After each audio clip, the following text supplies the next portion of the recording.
All right, guys, we're back for a site visit, and guess who's here? JS, say what's up. What's up, boys? We've got the bricklayers on site. If you want to come check it out, don't go anywhere.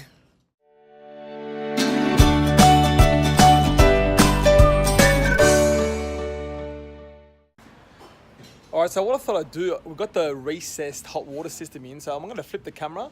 We'll get Big JS to explain it to us. Ladies and gentlemen, this is a recessed box.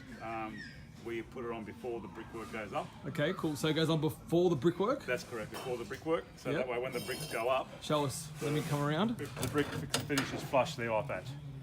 All right? Instead of the box being on the outside, it's recessed. All you see is just the cover on when it's finished. So the advantages of having it recessed is... Well, it's not sticking out. You might have it come down another 120 mil.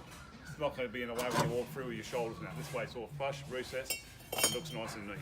Awesome, awesome. All right, thanks, JS. No worries. I'm gonna go have a walk around with the guys.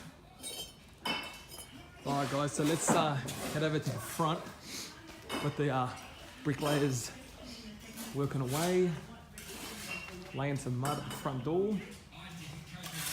That's all happening over there. And then down the side here, the bricks are being stacked up. And as you can see, the granite guard's actually getting installed. So that cavity in there is going to get filled with all these little rocks to prevent any termites getting into the property.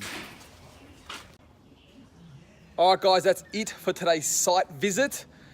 Big thank you to JS. We got to get on here together today. If you know anyone who wants to have a look at the recessed hot water system before it goes in, tag them in the comments below. And if you have anything you want me or my father to cover on a site visit, let us know in the comments below. Otherwise, we'll see you on another episode of A Site Visit. Bye for now.